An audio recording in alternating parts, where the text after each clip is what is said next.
Hello and welcome to the Nintendo Switch Online Game Club, the show where we play through the games available on Nintendo's various NSO apps completely at random. I'm your host, Derrick, and in this episode I'm joined by the returning Yoshiller, who last took to the skies with Pilot Wing 64. How you doing? Hello humans, I'm Yoshiller. I'm happy to be here. I'm in a completely different setup since I was on this show last. I am now in Seattle. See, I even got my little certificate of excellence from the Space Needle to prove it. And I guess I'm wearing the hoodie as well, actually. But yeah, I'm happy to be here. It's an honor to be back on the show. Thanks for having me. Glad to have you back, and I feel like we have a bit more authenticity now that we got the Space Needle approved, so that feels good. Yeah, Space Needle approved. See, going into the skies of Pilot Wings wasn't enough, so now I got to go up the Space Needle all the time and actually look out from the skies. You just got addicted to the skies, so there you go. What can I say? And for the first time, the cartoon gamer, YouTuber, editor, and believe it or not, fellow lover of cartoons. How you doing, Malik? I almost heard Malik, but that's okay. I'm doing okay. I'm going to struggle because I see Malik. I'm going to like, oh yes, Malik is like, no, you're not. That's not like Terrence Malick. It's Malik. So. I don't even know who that is, but no, I'm doing fine. That's a tour director that I've never even watched his movies. So I'm familiar with the name. I've never watched his stuff, but that's okay. But glad to hear you're doing well. Glad to have you on the show. And as you're both likely aware, there are now over 200 games across the NSO. And while some are widely known like Super Mario Bros. And Zelda, there are some odd picks that could be considered hidden gems. We honestly don't know. So what we do is enter all those games into a randomizer, pick one, and then give our initial thoughts. And this week, the Wheel of Games has chosen, it just continued the streak of us getting these unknown games. Super Mario World. I'm not used to the wheel being this kind that we're just getting all of a sudden like hit after hit after hit. So, what's our experience with Super Mario World? Malik, let's start with you. Well, geez, actually, it might be the very first video game I ever played. Snap. Wow. Yeah, if not, one of the very first. It might have been the first, but at least one of the very first. And, what else can I say about Mario World that hasn't already been said? It's a great time, it's beautiful, and, I like to go back to it, at least once a year. But, yeah, it's fantastic. A real hidden gem for sure. Oh, yeah, totally. Absolutely. Well, what about you, Yoshiller? What's your history with Super Mario World? Obviously I've got a big old Yoshi hat on my head, so I'm well aware that this is Yoshi's famous debut game. I love this game.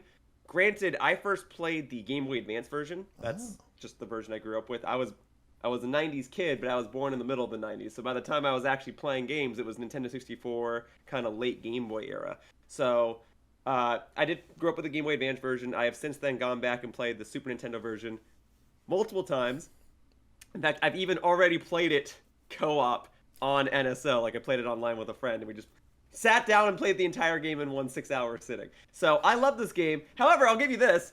I haven't played it since I moved to Seattle, so maybe my opinions have changed. Maybe I'll go back and be like, now that I have this new Seattle perspective, this game is trash. This game hasn't held up well at all. Yoshi looks like that. Oh my god, it's so primitive. Ugh. Apparently Seattle just messes with your head. Who knew? Seattle, dude, everything's so gray. It's always raining. It just makes you think so negatively of all the glorious Nintendo games that are developed here, actually. But of course. Yeah, I love this game. I am looking forward to playing it again because, I've played other games. Maybe my opinion will change. Maybe I'll be like, oh, Mario World isn't as good as this, or maybe Mario World is better than this. So we'll see. I don't imagine my opinion changing very much, but hey, I'm always down to romp through one of the all-time greats again. So whatever. Yeah, that's sort of been the theme lately because we got Ocarina of Time, we got Super Metroid, and it's like you get to a point, it's like, what do you say? Because everybody's said all this stuff. Like everybody's given their opinion on Super Mario World. It is one of the premier games. One of the big core things you can get out of people though is, do you prefer Super Mario Bros. 3 or Super Mario World? That's often a very common debate. I personally fall on the side of Mario 3, but it's not like I think that Mario World's trash. In fact, I have two very vivid memories relating to Super Mario World because I did not grow up with an SNES. I played the Super Nintendo through a friend and cousins, and that's how I was able to experience at least some of the games, including Mario World. And one, one of the most vivid memories of actually playing through Mario World was I went to a friend's house and we spent the entire night, we had a sleepover, just playing through the entire thing, just to start to finish in co-op. And it was a lot of fun. But for whatever reason, my friend insisted, and I've told this story before, but this is for anybody new, that we listen to Gangster's Paradise on repeat the entire playthrough. I now have a permanent association where every time I hear Gangster's Paradise, I think of Mario World, and every time I play Mario World, I think of Gangster's Paradise. I can't get it out of my head. So I don't fully understand it. The other somewhat amusing story that I have is there was a local mall tournament happening where you could, I think you could like win a Super Nintendo or something like that, some sort of fun prize for kids, and it was basically a father-son speedrun thing. So it was saying like Super Mario Brothers. So I'm like, oh, perfect. My dad actually agreed to join up with me, even though he doesn't play games a lot. And we practiced the heck out of the original Super Mario Brothers, and got our, just trying to be as quick as possible, get through and as far as possible in the time that allotted, because that's how they timed it, was just how far you could get in this amount of time. And just kept practicing, and we get to the tournament, and it's actually not a Super Mario Brothers 1 tournament, it's a Super Mario World tournament. So my dad's floundering, I'm playing it for the first time, so I'm having fun because I'm playing it, but I'm also like, we're not winning this. So it was sad.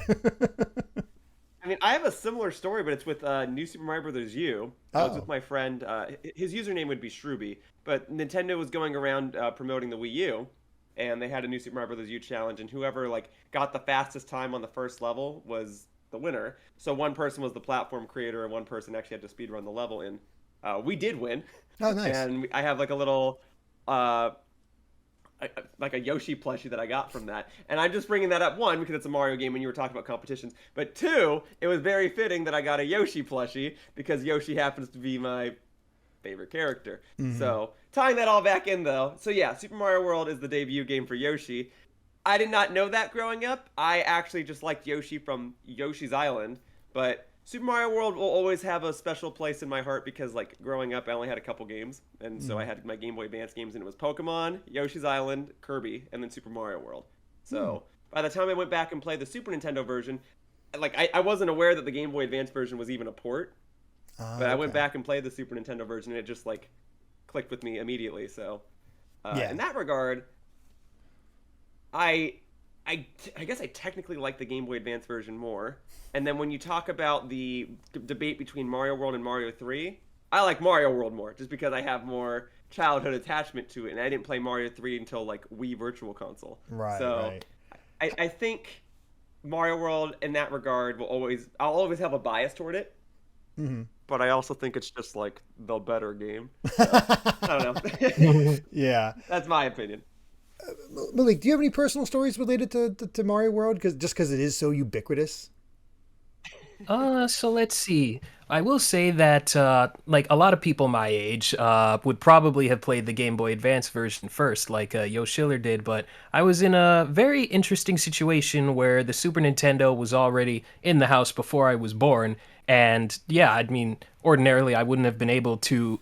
Maybe I played it around like the late 90s, early 2000s. That's probably when I would have played it. But yeah, I just remember like the first time. I mean, it took me years to get to the final boss and actually beat it. But to this day, like I can't listen to the credits theme without getting a little bit emotional because. I mean, it was just it's a beautiful song and it's so momentous and all that. And yeah, it just sticks with me. Not a lot of games do that. Not even Donkey Kong Country, which I think is one of the best games ever. But yeah, Mario World just does that for me. And in terms of the debate of Mario 3 and Mario World, I'm going to be honest, I haven't played Mario 3 all the way through. Really? I probably should. But yeah, like back when I first played it, it didn't really hold my attention too much. If I go back to it now, I'll probably have a better time with it. But for now, I'll just say Mario World has always been my jam. Yeah. I feel that. I mean, I think it all depends on, because I grew up. Like the original Super Mario Brothers and Duck Hunt cartridge was my very first game, so I aged up with the series as going through, and I just played the heck out of Super Mario Brothers 3, and because I didn't have access to Mario World, that probably affected things.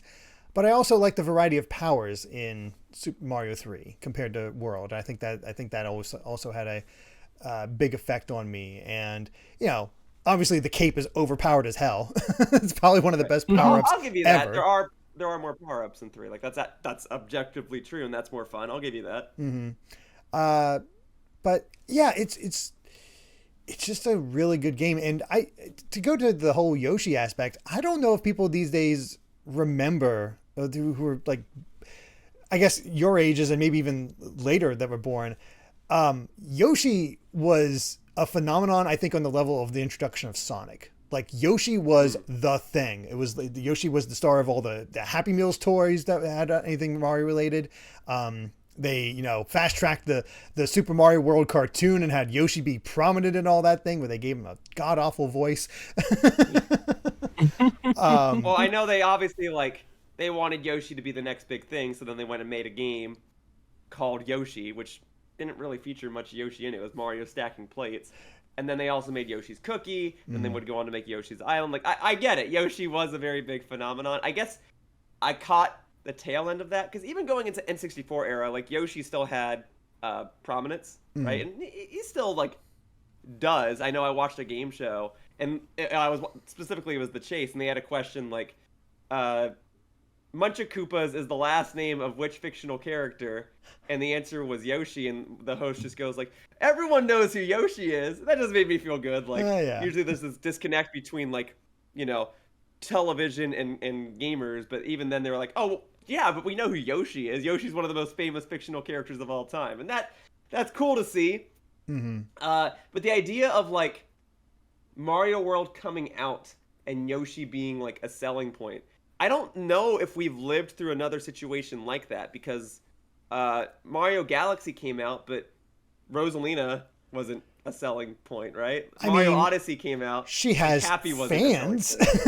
Right, well, yeah, I know it's playable and everything now, but she does not have the same impact that I want to say Yoshi did. Or Cappy from Mario Odyssey is probably a better example. He's literally Mario's control method in that game, but no one's really talking about Cappy. No, it doesn't stick out in the same way. For some reason, Yoshi did. And just to address our live audience real quick, Smash Matt saying he wasn't in the Super Mario Brothers movie.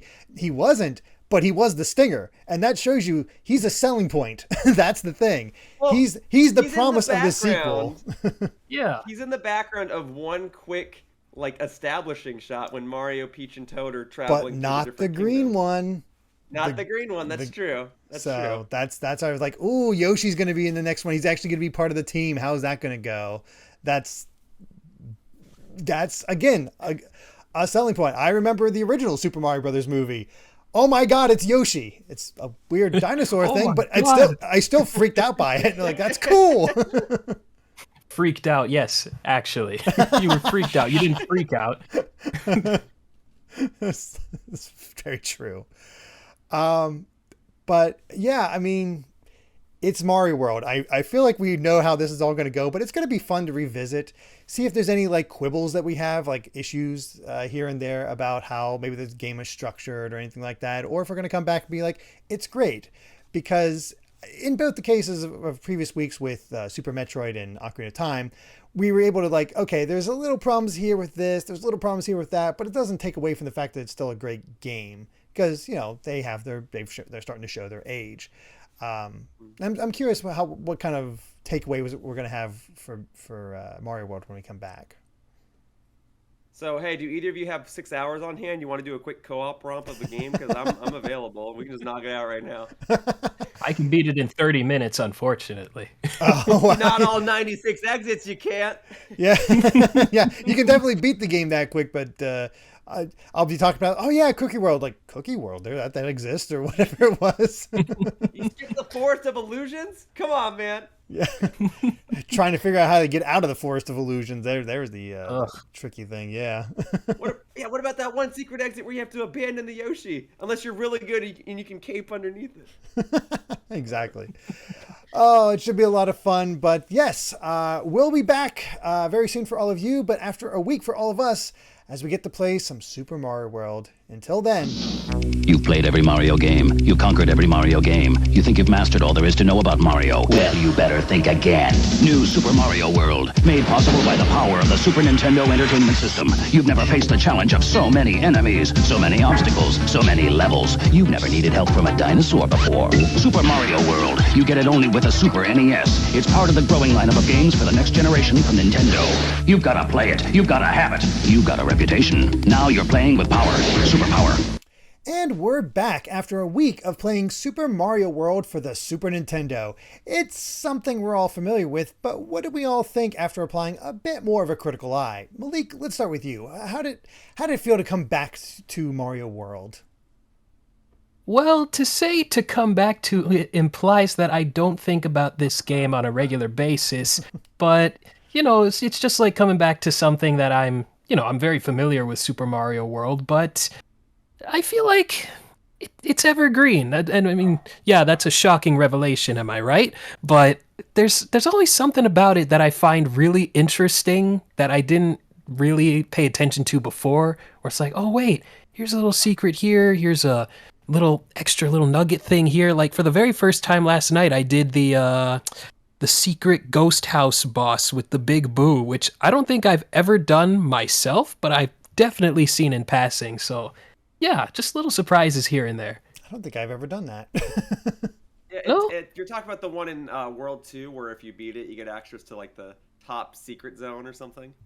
Oh no, this is another one where it's like it leads to another entrance in Star Road in the same area, Donut Plains. Oh, but okay, yeah. Okay. Sorry, because there's two ghost houses there, right? I think I'm getting confused. Okay, Yeah. got it. Yeah, Okay, I missed the entrance to Star Road, but the funny thing about Star Road in this game is that you find access to one of them and then you're set. You only need to get one access point. You can get all of Star Road completed, no problem. Oh, of course, but if you want all the exits, then you got to find every single one. That is true. I forgot about that I do whole recall aspect of finding all the exits. But go ahead, Yoshiller. the most cryptic Star Road, because I remember like if you access Star Road, at least in the Game Boy Advance version, you can touch the stars on the other points of Star Road, and it shows you where the stars show up on the map.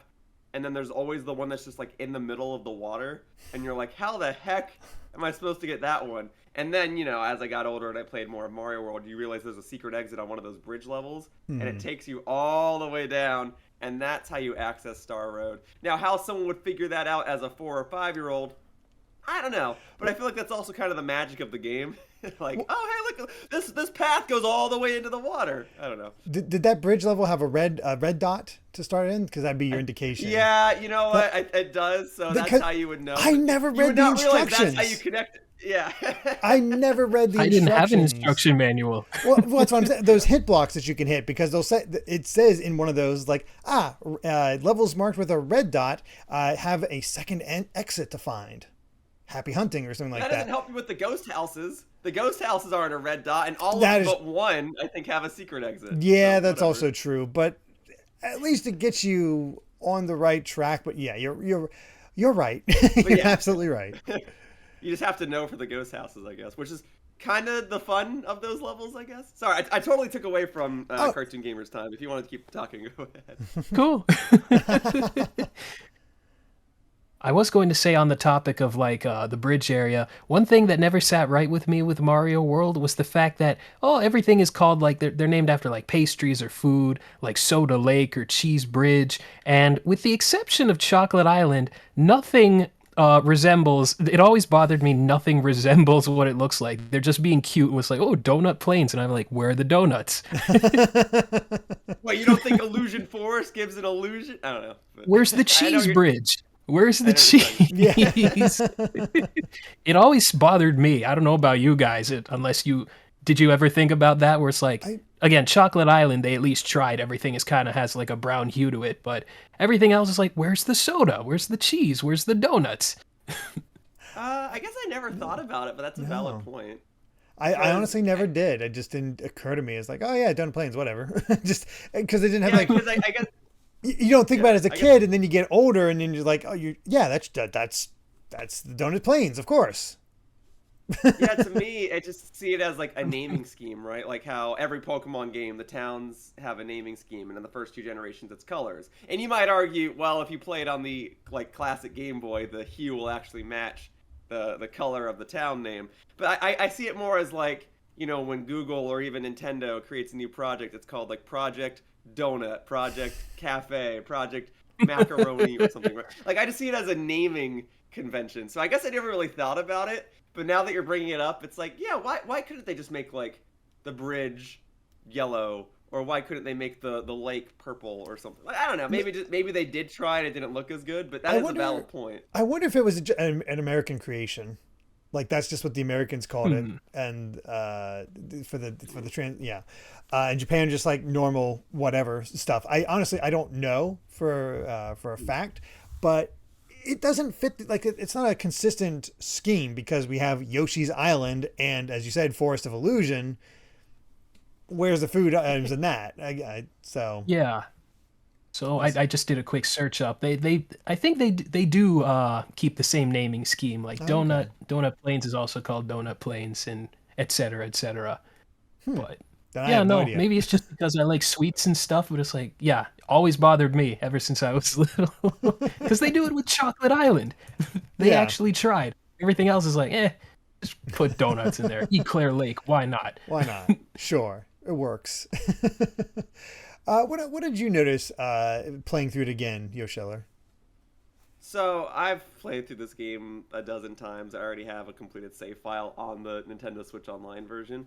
So going into it this most recent time, I was really trying to think of topics and talking points that aren't normally discussed. So I came up with 2 questions and then like 1 thesis statement. So I guess I'll start with the questions first because those are fast, because the thesis statement could turn into the whole conversation of this podcast. So talking point number 1, and this is like both really stupid but also really gets me thinking, and that's, why isn't Brothers in the title?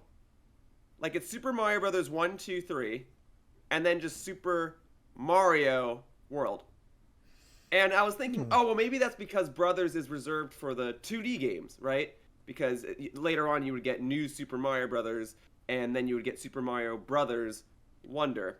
But then I was also thinking, but, you know, because eventually you move into the 3D games, and the 3D games are what separate Super Mario and Super Mario Brothers, because we didn't get another 2D game after Mario World until New Super Mario Brothers.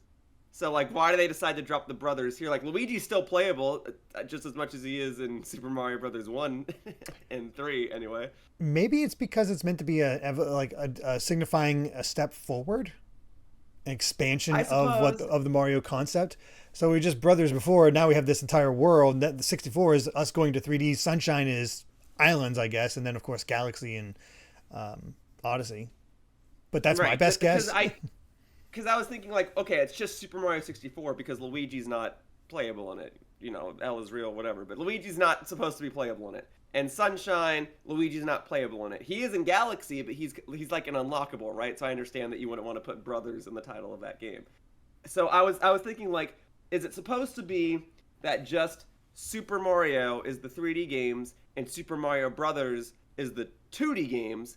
But even if that's true, then why would Brothers not be in the title of Super Mario World? And it's such a pointless topic, but it was just something that I was thinking about while I was playing. Like, Luigi's in this game. Like, why not have Brothers in the title? If I may interject, I might bust out the "Did you know?" In Japanese marketing. Yes, I'm doing that for my In Japanese marketing and even some early commercials for Mario World in the U.S., they have the subtitle Super Mario Brothers 4 for Mario World. So, does that count? Well, yes and no. Yes, it is, I guess, like, officially Super Mario Brothers 4, right? That is a subtitle. But then it further begs the question, okay, if Brothers is in, like, the subtitle, the secondary title, why is it then not in the main title, right? Like, I don't know. Yeah. Does it matter? Maybe it's too much of a mouthful to just go Super Mario Brothers like, World. You know what? That could be it. This game is SMW, so that Super Mario Brothers Wonder could be SMW. B W. So they Yeah. have two different acronyms. Was that planned, 20, 30 years in advance? Probably God, not. no. But I just came up with that now. Okay, two different acronyms, so we now know we're talking about two different games. But whatever. I was just curious as to why that it would make sense that they would start dropping the brothers part of the title with Super Mario 64, because as I said, Luigi's not in it. But why is it not in this title? It doesn't matter. Okay, That's random point number 1. Random point number 2. Why is the Yellow Yoshi so pointless? Okay, because you get the multicolored Yoshis by going to Star Road, and they have these secondary abilities that really make the game so much more enjoyable. They feel like unlockables, and the levels that you get them in are I would think are supposed to play around the abilities that they have. So the blue Yoshi can fly, the red Yoshi can spit fire, the yellow Yoshi can stomp, and the level that you get him in is the shortest level in the entirety of the game. So you don't even really get to play around with him. The level is about the size of my screen right here, and then the secret exit is just above where the regular exit is. So that's the only level in the game where you can get Yellow Yoshi. In this game, they do not allow it to randomly generate a red Yoshi or a blue Yoshi in the regular egg blocks like they do in the Game Boy Advance version. And even then, in the Game Boy Advance version, that egg can only be green, red, or blue, not even yellow. Well, they know the yellow's not worth it. I'm wondering what the point then was of the Yellow Yoshi. I get the idea of you're doing the main 4 colors that are used in art and seeing the world. So red, blue, green, yellow. Totally get it, right? The stomp ability is, I'm sure there are some niche uses for it, but it's just not a great ability. It's not a convenient Yoshi to get. It's on a level that it's funny the first time you play it, but I'm not sitting here oh man, that level's so cool. What's the point? I don't know. Thankfully, we would get other colored Yoshis in the future, and they would sometimes use the secondary abilities of the Yoshi in subsequent games, but that was the other thing that came to my mind. Maybe it has something to do with the fact that Miyamoto has... I say that as a Yoshi fanatic with a blue hat on his head, because I know blue Yoshi is the best one in this game. Yeah. I just don't know why the Yellow Yoshi is the way that it is. So that was my second thing. I don't know if you guys have anything to add to that, if there's anything that can be said about that, but there's no point to the Yellow Yoshi. I used the stomp ability for the first time ever when I was playing through Mario World for this thing, and even then, it didn't really do much unless the enemies are 2 feet in front of you. Nothing happens. Right? It doesn't have the same property as a spin jump, right? It's just nope. A little dust cloud that comes out. I don't know. Mario's cape does more when you come crashing down. Or at this point, I may as well just spit the shell back out, right? There's no point in having the stomp. So that's I don't get it 2. either. All right, and now for the thesis statement, the big talking point that I was thinking about upon replaying this game. All right, and obviously you don't have to agree, but if I was in a classroom and I was told to write an essay about a video game, which would not be the first time, this is the thesis that I would propose for this game specifically, and that's that Super Mario World is the game that solidified Nintendo as one of, if not the, best game developer of all time, and this game would set the standard for both Mario games and just overall Nintendo games going forward. That this is the game that would serve as the baseline for what subsequent Super Nintendo and later Nintendo consoles would have to follow. Because gaming around this time, it was primarily Nintendo, Sega, and Atari competing with each other, all just trying to figure out what the gaming industry would be. And so at this time, you didn't really have a vision of the future. You kind of just had to make it up and figure it out as you went along, right? And I think Nintendo, the reason they won the market share after everything is because Super Mario World set the bar so high that all other Super Nintendo games just kind of had that type of act to follow. If we're going to transition from the NES to the SNES, we have to use Mario World as an example. Because whereas the NES was experimentation grounds and you were just trying to see how games were made and you were trying to see what concepts would stick, Super Nintendo was all right, how do we develop this game into a long-lasting IP that gets people excited for the future? So that's my thesis, is that this is the game that solidified Nintendo as a fantastic developer and solidified the Mario and Nintendo games of the future as all-time greats. So that's my statement. I believe you on that. I stand with you on that. Like, even just thinking past the Super Nintendo, if you told me, like, in 1990, I was not born in 1990, a little after, but if you told me, I was like, this is the best 2D Mario game ever, and then you would tell me, like, I'm from 2022, there will not be another 2D Mario game that matches what Mario World does until 2022. I would have been like, are you serious? Also, BitNerd, you might be muted because I feel like you keep trying to talk, but I can't hear you. Yeah, he's been very, very quiet. Something glitched. Oh dear. Should we just keep going? Let's just keep going without him. Let's see what happens. I'm sorry. Like, no worries. Right? It's not just me. Can anyone else hear him? Chat might be able to hear me.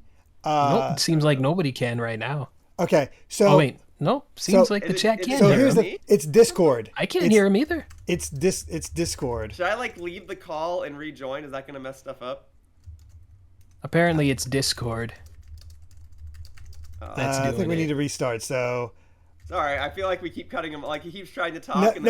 You guys can't hear me, so it's okay. And he's probably like, "What the heck?"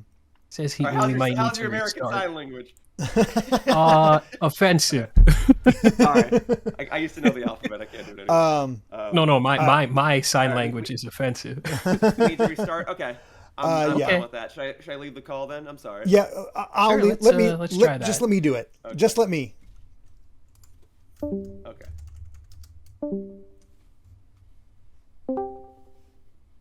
Let's see.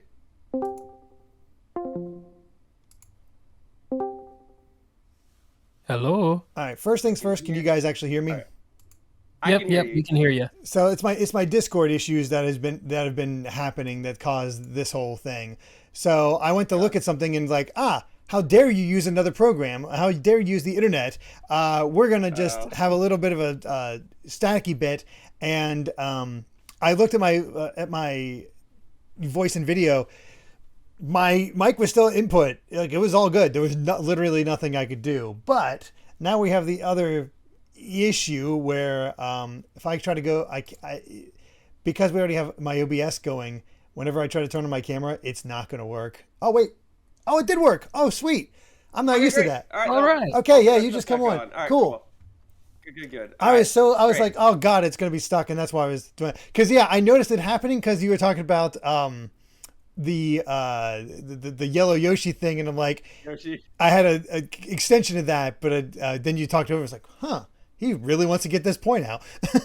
And then it was like, then Malik started talking. I was like, oh, like the rudest guest I've ever had on the show. Then Malik started talking. I was like, oh, I think I know what's going on. I was like, oh no. But Yeah. I knew like, the audience could hear me because you're streaming this. Yes, and I'm they're not directly hearing the Discord. recording my mic to them. So it's all good. Got it. So Yeah, sorry. I'm very passionate. I would not try to take away from your no. podcast. It's all good.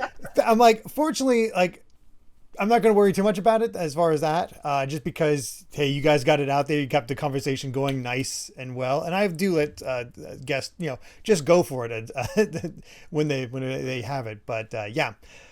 All right. All right. Did you want to add on to the Yellow Yoshi? No, point then? it'd be a pain to edit in, so we're just gonna go. If I can work it in later, I can. I might have found a way to. Actually, I think I know a way to work it in, but I'll address your thesis first.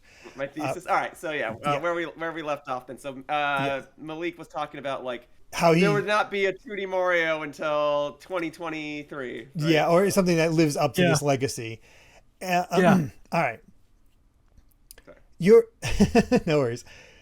No, you're definitely onto something there where it does seem to be a paradigm shift, but it's also not like I don't know if it's a huge break from what Super Mario Brothers 3 did. And I think towards the end of the NES's lifespan, and definitely at the beginning of the Super Nintendo and beyond, is when Nintendo really started to get more of that modern flair. Like, we knew they were good because of the Super Mario Brothers series and Metroid and Kid Icarus, but there were flaws. You can't really easily go back to some of those games and you'll have some, you have some issues. But you look at the SNES library and all of a sudden hit after hit after hit. And then you get to the experimental titles like Mario Paint, and it's like, oh, Nintendo's starting to get those ideas of like, how can we expand upon gaming? How can we extend things? And then you started seeing other developers sort of take notice, where early on, it's basically just NES games with a nice coat of paint. And you can look at the games, or using the Super FX chip, not the Super FX chip, the Mode 7, because of like, I believe Castlevania 4 was a launch title as well. And that's not that's not exactly a huge leap forward, other than being able to hit multiple directions. But there are certain graphical moments where it's like, oh wow, look at them taking advantage of this. And it is sort of the beginnings of Nintendo taking that forefront as far as innovation in their development, and just getting that quality there for a majority of their games.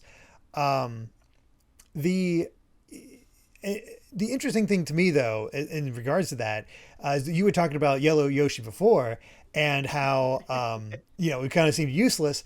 There are interviews with Miyamoto that say he's not satisfied with the development of this game. There are things that he wanted to implement that were not there, and maybe that's sort of indication where Yellow Yoshi maybe didn't get to shine as much as before. But it's also the idea of like, well, it's just a bonus Yoshi in the bonus world. Don't have to worry about it too much, that sort of thing. We gotta have it ready for launch. So I wonder if like that's the crazy thing, is that Miyamoto didn't even get to do everything he wanted, and yet they didn't return to Mario for another game on the Super Nintendo, other than Yoshi's Island, which is just sort of more of a Yoshi game than anything. And it's just like, well, we don't have any more ideas, and they decided not to expand upon it in the same way they did had all those ideas for Galaxy, to make a Galaxy 2. So there's some just interesting aspects and history to Mario World and Nintendo in general that you're definitely picking up on. It does not. Nowadays, it does not surprise me to hear that Miyamoto is not satisfied with Mario World. That just like starts fitting the mold of the character of Miyamoto that I have come to know. And I kind of get it, right? Because I feel like if you're truly like an artist, you're never satisfied with your work. Like whatever you made 5 years ago, you just hate, right? Like Miyamoto probably hates Galaxy and Galaxy 2 now, right? He's probably like, oh god, that's not even close to what I wanted, right? And we've heard this song and dance before. Like, he always gets in fights with the developers, but I feel like that's part of the process, right? That you are gonna be at ends with other people in your team, and that's kind of a good thing. It reminds me of a quote from Bohemian Rhapsody where Freddie Mercury at the end of the movie is like, I tried working with all these other people, and you know what the problem was? They always said yes. They always did exactly what I told them to do. That's kind of me with Miyamoto, or the way I think of Miyamoto. It's Miyamoto today, but it's funny how they actually go around Miyamoto, because of the whole, especially with Zelda, like Miyamoto's like, we don't need story, and meanwhile Koizumi, I need to get more story in here. And get okay, Koizumi is the G, right? He's like one of the greatest things to ever happen to Nintendo. But the fact of the matter is, hearing that Miyamoto made Super Mario World one of the most groundbreaking games of its time, or of all time potentially, and to hear Miyamoto go, yeah, I could do better. It sounds like completely correct. Yeah. And yeah, I don't. It's hard to pinpoint what Nintendo's logic at the time might have been, right? Because Nintendo just historically has not done many sequels that are just like asset reusing. Like nowadays we have stuff like Tears of the Kingdom and Mario Galaxy 2. But back then they were not doing like what Capcom was doing, where you make Mega Man and then you release like 5 or 6 of the same game and you do like an annual or biannual release. Like Nintendo has done that, but they were not doing that at the time, right? Like, yes, I know we have stuff like Mario Party and stuff like that. But the point I'm making is that just wasn't an idea. Like, Nintendo would make their pioneer flagship game for a game system, and then whatever other teams were developing games at the time would release their games. But whatever Mario was doing, whatever Miyamoto was doing, he was always thinking, 4 or 5 years ahead. He was not interested in doing Mario World 2. Yoshi's Island, I guess, is supposed to be Mario World 2, but like, it's not. Work with me here.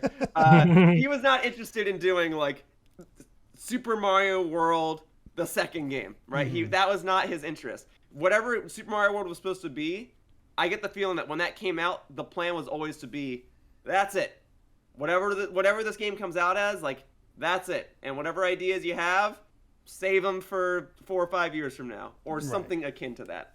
And so, also looking back at Super Mario World from that perspective, with the power of hindsight and what we know now, it is still really impressive to go back and play that game and have it feel like a complete game. Like, it doesn't feel like something's missing. It doesn't feel this level feels like this part was incomplete. Like, this second half of the level is missing, so it just ends. Like, it feels like a complete game from start to finish, which is all the more impressive when you consider, like Malik was talking about earlier, how different areas look different. Like Choco Island looks different, right?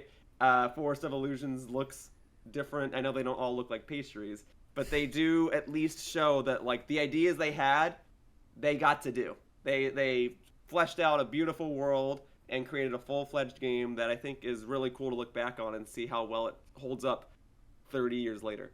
So that's just kind of like tying into Malik's point, tying into Bittner's point, and then going back to my original thesis of this just being like, games have to be like this now. Right. So, I don't know. What about you, Malik? Any other thoughts you've had as you played it again? Well, I had another interesting topic to bring up. So when you guys first played Super Mario World, like the very first time you ever played it, was there anything in the game that you looked at and maybe you didn't understand what it was? Or like looking at a character design, you thought it was something else, and then when you grew up, you were like, oh, that's what it's supposed to be. I had no idea. I feel really dumb. Like, for example, this isn't me, but my younger brother used to think that the arm on a bullet bill was a second eye. Oh. If you've ever looked at a bullet bill sprite. I always thought it was wings. The thing that comes to mind, and it's going to derail the conversation for a second, is the sprite for Torkoal in Pokemon Ruby and Sapphire did not register to me as a tortoise. I thought it was like a volcano with a face, and where the head and the tail was, I thought were arms. Oh my god. So yes, I have, but I haven't had that with Super Mario World. But I suppose I could go back and look at the game and be like, oh, that's supposed to be a mountain. Oh, that's supposed to be a tree. Like, I haven't had that with this game, but I imagine there will eventually be something that I did not connect previously. Mm-hmm. I used to think bonsai bills were sharks. Yeah. They are pretty scary with the teeth, huh? But yeah, I think, which is interesting because there's flat out Torpedo Ted. That's more true. Of a shark than Bonsai Bill, right? But True. I don't know. I mean, it's hard to match up to the fear of the what is it? Big Bertha from from Mario 3. That scared the heck out of me when you get to World 3 in Mario 3, and then all of a sudden here's this giant fish that just swallows you whole. It's like, oh my god, what was that all about? And I think they tried to recreate that, but you have so many safety nets with the dolphins in that level. It's like, it's not that big of a deal. It's not as scary or throwing you off. Dan Alpha Line mentions them in our live audience chat. I remember distinctly the thing that threw me off when I was playing demo kiosks in stores. Charge and Chucks gave me trouble. They were the hardest new enemy. The fact that they took 2 hits, that you bounced off of them, and then they would just get up and come at you again, and they just felt like they were unstoppable. Oh God. Didn't even know they were supposed to be football players when I was younger. I was like, really? what am I looking at? Well, so they all wear the football gear, but 1 or 2 of them throw baseballs instead of footballs. But they're still the same like classification of Charge and Chuck, I'm pretty sure. But on that note, you just made me realize, like, oh yeah, within recent years, Charge and Chuck has seen something of a resurgence. Like, he's in Mario Golf, and I'm pretty sure there's a spirit or something for it in Super Smash Bros. Ultimate.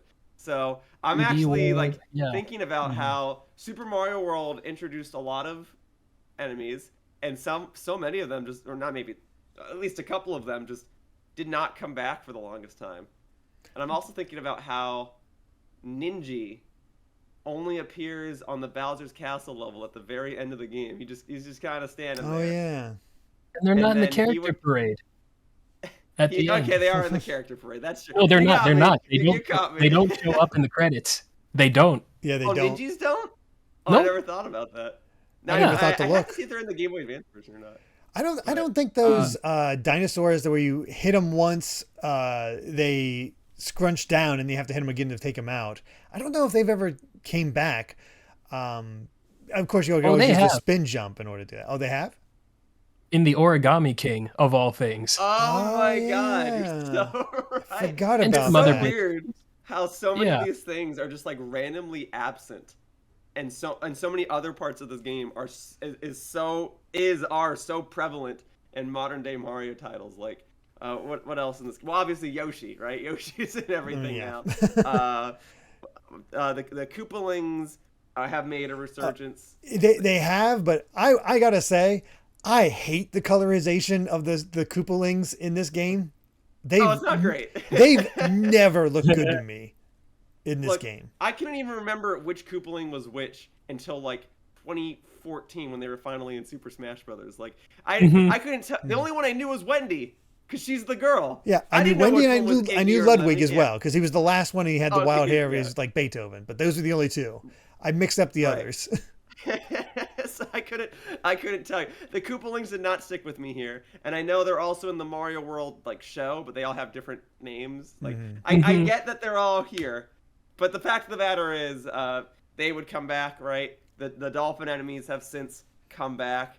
The Charge and Chucks are back now, but I guess they were gone for a little while. But yeah, there's so many things that are in this game that half of which like stuck around forever, and the other half is just like now starting to come back. And I think New Super Mario Bros. U specifically has a lot to do with that, because New Super Mario Bros. U was really trying to replicate Mario World and the world map and sure. bringing back Yoshi and everything.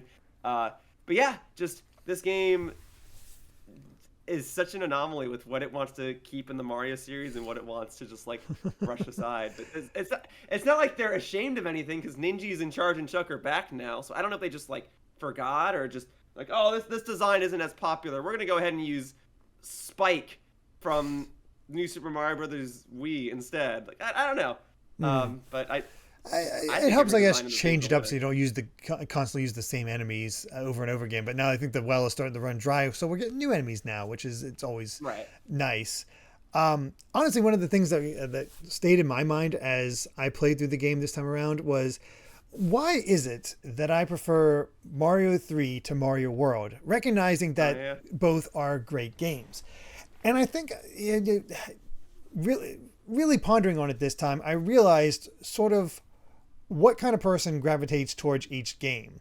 Because when you look at the Mario 3 levels, they're short, but they're like, I don't know, like an obstacle course. They're not complex in any real way. There's some, but they change it up constantly. You have your introduction of scrolling levels. You have your sky levels that you have to stay up in the air, and the levels scrolling in a different diagonally rather than just left to right. You have the introduction of the ice levels and the pipes and all this other stuff. There's so much variety. Remember blowing in my mind getting to the Bowser's world, and all of a sudden you have these tanks and crap coming at you, and it just, again, it's just like this obstacle course that you constantly have to get through, with a few secrets sprinkled along the way that you can take advantage of in order to make it a little easier. But with Mario World, they decided to take the map that just sort of served as a map, a different way to level select in Mario 3, and just expand it with all these secret exits and ways to expand it and other ways to go. And, they have all these secret areas to go through. Mario World to me is so much more about exploration, and it's why you can revisit levels to go back in there and find what you didn't see the first time, because you can't do that in Mario 3. It's just always forward progression. And it's a punishment to have to redo them again if you lose all your lives. And I think that's the difference. Do you want an obstacle course, or do you want something that's a bit more search heavy and exploratory and expansive, while also just expanding upon what Mario 3 was doing? We're in the SNES now. What are we going to do to show that we can do different things? Here's a giant bonsai bill right off the beginning. Doesn't really show up much afterwards, but here's a giant bonsai bill. We can do much more than Mario 3. How do we prove that? Here's levels that just tons of enemies. Here's Koopas flying in with their capes and whatnot that you need to dodge and everything. That definitely changes it up. But also in the focus, where again the obstacle course of Mario 3 was just trying to find all these different powers in order to do different things and explore. Mario World, you get the Fire Flower and you get the cape, and I guess you get Yoshi to a degree. But the cape in Mario himself is so versatile compared to what you had in Mario 3. Again, I think that's what people like. The fact that you can run and do the flying thing again, but the cape is so much more capable. You have the spin jump that makes Mario himself so much more capable. It's just fascinating to see where the splits happened and why somebody might gravitate more towards World than 3 and vice versa. That's a good point. Secret exits is such a huge part of Mario World. And that could very well be why I like the game more. The idea of unlocking a part of the map that you didn't think you could access before really did spark a sense of curiosity in me when I was younger playing this game. And there are things that I definitely like more in Mario 3, like without a doubt, right? I'm glad, and I think that's a good thing. I think it's cool to be able to go back and find things that you like more in an older game and still like appreciate the newer game, right? But yeah, secret exits is pretty huge. And subsequent Mario games would try to follow that up by having like 3 gold star coins that you get in every level, and then you can cash in the star coins to unlock stuff, and that's cool. But I think I like the idea of Mario World's setup of just get to the end of the level, and if there's a secret exit, that's cool too. I don't like the idea of having to go back through a level and be like, oh, I missed a collectible, I gotta go find it. I just like the idea of discovering a secret path instead. And that's what Mario World basically is. Super Mario Bros. 3 is cool because you get the map laid out in front of you, and you can sometimes be like, do you want to do level A or do you want to do level B? And sometimes you want to do level C, right? But as long as you get to that castle at the other end, whatever direction you go is fine. Mario World, sometimes it's a straight shot, and you might not even know that there's a level B, right? Sometimes you find it by accident. Sometimes you play through the entire game and not even know it exists. Like, I didn't know how to get that star in the middle of the lake for the longest time. I think you might have hit the nail on the head. That might be why I like Mario World more. Just because, as a little kid, what I liked when I played games is I liked it when games made me feel smart. I liked it when I did something in a game, and I was like, whoa, I did that. I mean, the designers made this game in such a way to where I would figure that out, but otherwise I did that. And that, to me, is like one of the most pure emotions that you can get from a game, is that sense of excitement for when you accomplish something, or especially for when you discover something. And Mario World was very, very good about that. Like, I remember for the longest time not knowing even where the red or blue Switch Palaces were. And so when I finally found them, I felt like a genius, because I knew they existed. I just didn't know where they are. They're not on the map. The yellow one's on the map, but not the other ones. So when I finally found those, I was like, whoa, I finally did it. Now those little dotted blocks will be filled in, or whatever. So I think you're right. Secret exits really did do a lot for this game. What about you? Yeah, I will say. Oh, sorry. No, Derrick. I was just going to introduce you, so you could throw it to you. So take it and run. Okay, so judging from these conversations, I need to play Mario 3 to form an opinion on this, because I have not actually played a lot of Mario 3, but Really? I feel like I would like it. But Yeah. I will agree that Mario World has a lot of mystery and like discovery that really, just even all these years later, I still get tingles like when I go through, when I find a key and then the keyhole just gets big and the music goes like where? It's like, what? Where am I going? Where are you taking me? So yeah, I really do like that when it's like, oh, look at that, there's a secret, and it's like, what are you gonna do next? What is this? But yeah, It was just I fun do to get... appreciate Mario 3 too. But what were you gonna say, Yoshiller? I'm sorry to interrupt. I was just gonna add to your point. That's Yeah, okay. it was fun to like find a key and put it in the keyhole, and you're like, whoa, where am I going? And then now this straight line on the map is there, and you're just suddenly going like south into like a letter J shape, and you're like, where the heck am I going? I don't know. I was just agreeing with you. So I mean, it's also like no. the idea that I completely forgot you could completely skip over Ludwig's castle if you just keep going forward and don't worry about secret exits. Because it's just an alternate path. That's completely forgot about that, but it's a nice little detail. Like there's, and the game is certainly can be challenging at points without being too bad because this game tosses lives at you. So many lives. Yeah. So Like candy. I think it's amusing that half of World 4 is only accessible by finding a secret exit in World 3. Like otherwise, it's just 2 levels.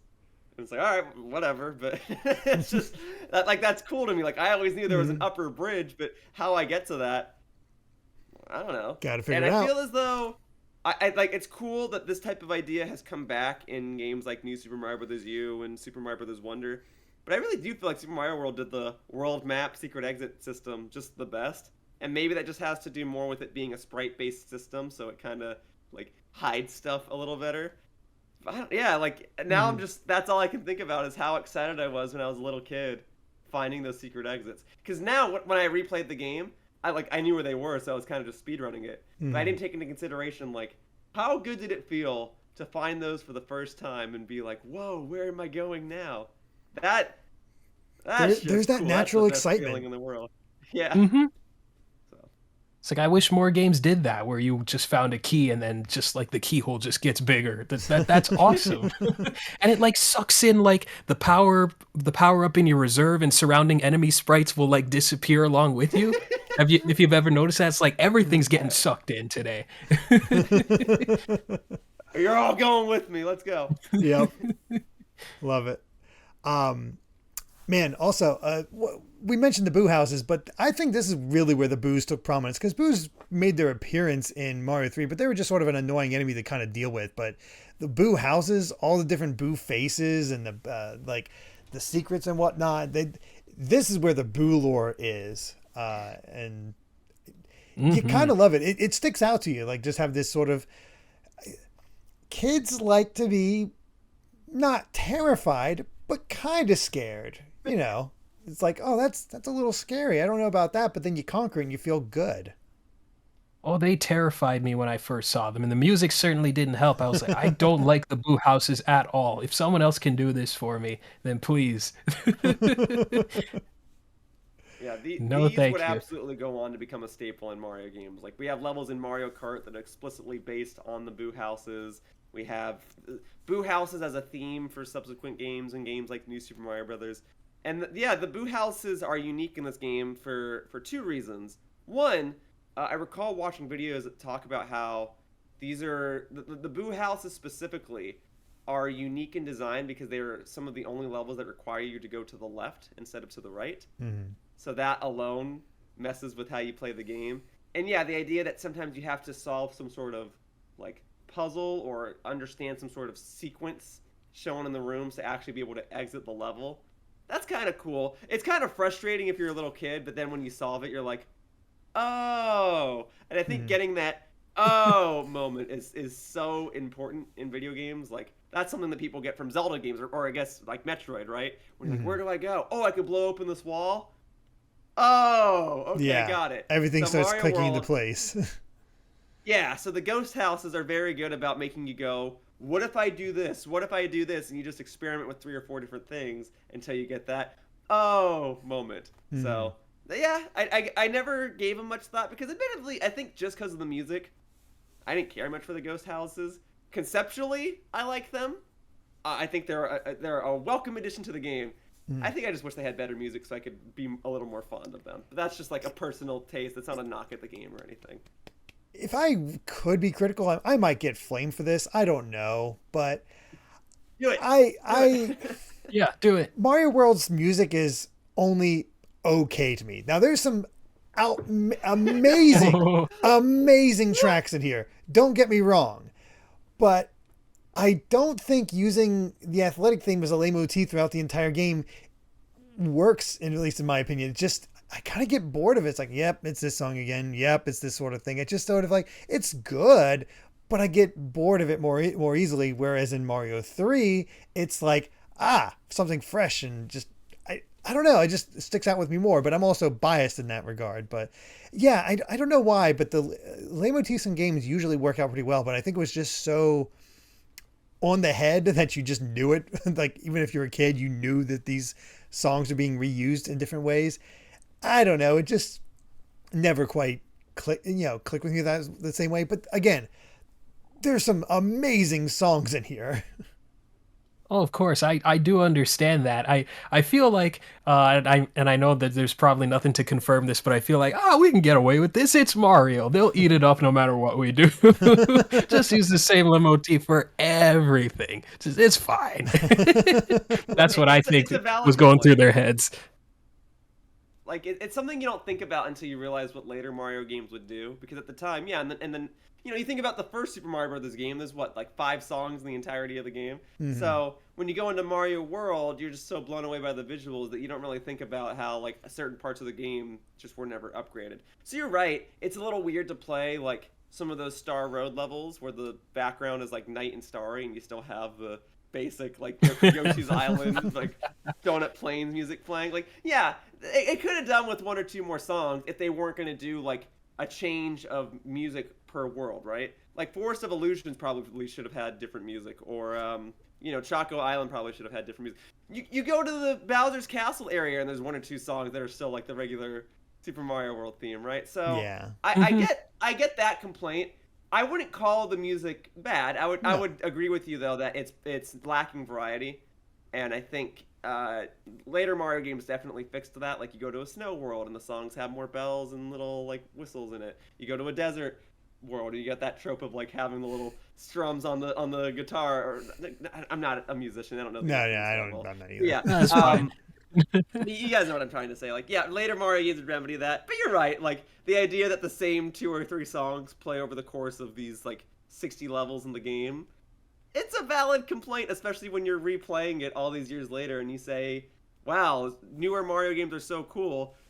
I didn't realize that was a problem in this game until we saw how later Mario games would just spoil us. Mm-hmm. Mm-hmm. Yeah. Minor complaint overall, but yeah. Well, with that said, do we have anything else we want to say about Mario World before we give our final verdict?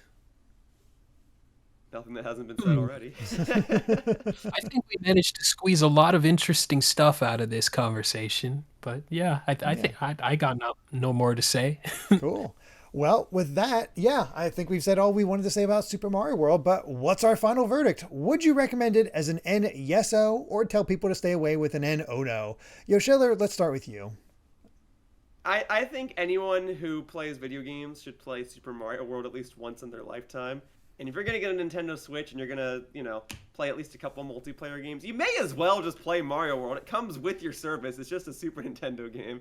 Of course, I'm going to recommend it. I think it's one of the all-time greats. I think it does well to teach you, like, what the gaming industry was like back then and how it shaped into its current presence. And overall, I mean, it's the game that introduced Yoshi. All right? So, of course, Yoshiller, am going to recommend this game till the end of time. Gotta shill that Yoshi. Of course.